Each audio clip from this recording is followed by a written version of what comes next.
স্বপ্ন ছিল চাকরির, কিন্তু সেই স্বপ্ন পূরণ না হওয়ায় হতাশ হননি পটুয়াখালীর তরুণ সৌরভ কুমার বিশ্বাস। বরং কৃষিকেই বেছে নিয়েছেন জীবনের লক্ষ্য হিসেবে। আধুনিক প্রযুক্তির ব্যবহার করে ড্রাগন ফল চাষ আর মুরগির খামার গড়ে তুলে তিনি এখন একজন সফল উদ্যোক্তা। সাগরপাড়ের পটুয়াখালীর কলাপাড়া উপজেলার লতাচাপলি ইউনিয়নের তুলাতুলি গ্রামের বাসিন্দা সৌরভ। 2018 সালে মাত্র 12টি ড্রাগন ফলের কাটিং দিয়ে শুরু হয়েছিল তার যাত্রা। বাড়ির পাশে পরীক্ষামূলকভাবে রোপণ করা সেই গাছগুলো থেকেই তৈরি হয় নতুন স্বপ্ন।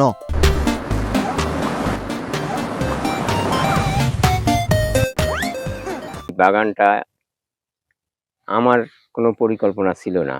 আমার ছেলে সৌরভ বিশ্বাস, তারই পরিকল্পনা, সেই একটা ইচ্ছায় এইটা করাইছে আমারে দিয়ে। আমার বলছে, বাবা আপনি কিছু আমারে ভবিষ্যতে কিছু করে দেন, এবং ভবিষ্যতে করে দেন বলতে কি, লাভবান একটা কিছু করতে চাই, আপনি আমার সঙ্গে একটু সহযোগিতা করেন। বাবা তুমি যে কথা বলতেছো একটা বাগানের কথা, এত তো বহুত 5 লাখ টাকা 6 লাখ টাকা লাগবে, কোথায় টাকাটা পাবো? আমি তো গরিব মানুষ, কোথায় পাবো? ও হয়ে যাবে আস্তে আস্তে। এই তার থেকে সে বলছে, বললে ওই ধার কর্য করিডোরে, কায়দা করিডোরে এই বাগানটা করা হয়েছে। সৌরভের সাফল্যের অন্যতম রহস্য কৃত্রিম আলোকসজ্জা প্রযুক্তি। এই প্রযুক্তির মাধ্যমে মৌসুমের বাইরেও ড্রাগন ফল উৎপাদন সম্ভব হচ্ছে।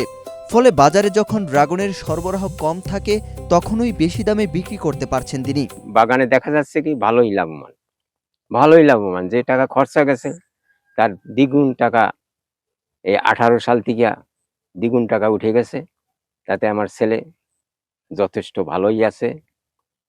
এবং আপনারাও যারা আছেন, ছেলেপেলে কাজবাজ কম করেন, শিক্ষায় লিপ্ত আছেন, তারাও এরকম যদি করেন তা আপনারাও ভালো থাকবেন। বর্তমানে তার বাগানে রয়েছে ইলোরা, পালোরা, রেড ভেলভেট, বোল্ডার ও থাইরেড সহ বিভিন্ন জাতের ড্রাগন। আধুনিক পরিচর্যা আর প্রযুক্তির সমন্বয়ে প্রতিটি গাছেই মিলছে কাঙ্ক্ষিত ফলন। শুধু ড্রাগন ফল নয়, কৃষির পাশাপাশি গড়ে তুলেছেন আধুনিক ডিম পাড়া মুরগির খামারও। প্রায় 3000 মুরগি নিয়ে পরিচালিত এই খামারে জৈব নিরাপত্তা ব্যবস্থা নিশ্চিত করা হয়েছে। নিজের সাফল্যের মাধ্যমে এলাকার অনেক তরুণকেও কৃষিতে আগ্রহী করে তুলছেন সৌরভ। চাকরির পেছনে না ছুটে আধুনিক কৃষিকে পেশা হিসেবে নেওয়ার বার্তা দিচ্ছেন তিনি। যেহেতু মানুষ এখন চাকরির পিছনে দৌড়াচ্ছে, তো আমরা আসছিলাম সৌরভ বিশ্বাসের বাগানে। তো এসে সত্যি খুব ভালো লেগেছে যে তিনি একজন শিক্ষার্থী হয়েও তার এই এমন একটি উদ্যোগকে আমরা স্বাগত জানাই। এবং এখানে কিন্তু তিনি সমন্বিত কৃষি যেটাকে বলে সেটা করেছেন। এক পাশে ড্রাগন বাগান করেছেন, পাশাপাশি গরুর খামার করেছেন, এবং মুরগিরও কিন্তু তিনি এখানে খামার করেছেন। তো আসলে দেখে বেশ ভালো লেগেছে।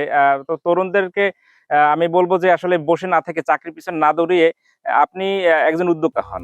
সৌরভ আধুনিক প্রযুক্তি ব্যবহার করে ড্রাগন চাষে সফল হয়েছেন। তার এই উদ্যোগ অন্য তরুণদের জন্য অনুকরণীয় হতে পারে বলে মনে করেন কৃষি কর্মকর্তারা।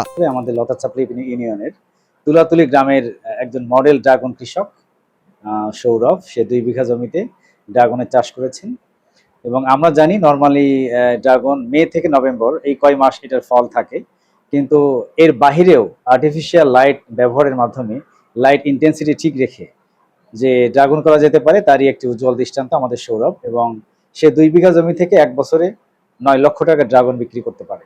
এবং আমরা প্রত্যাশা করি কৃষি বিভাগ যে 9 লক্ষের বেশি টাকাও সে পাইতে পারে। এবং আমরা কৃষি বিভাগ তার এই উদ্যোগকে সাধুবাদ জানাই, এবং সকল পরামর্শ, সকল উপদেশ নিয়ে আমরা তার পাশে সবসময় আছি। চাকুরির স্বপ্ন ভেঙে গেলেও থেমে থাকেননি সৌরভ কুমার বিশ্বাস। উদ্যম, পরিশ্রম আর আধুনিক প্রযুক্তির সমন্বয়ে কৃষিকেই তিনি রূপ দিয়েছেন সাফল্যের গল্পে। তার এই উদ্যোগ প্রমাণ করে সঠিক পরিকল্পনা থাকলে কৃষিও হতে পারে সম্ভাবনার সবচেয়ে বড় ক্ষেত্র। ওয়াহিদ হোসাইন জিহাদ, বাংলাদেশ প্রতিদিন।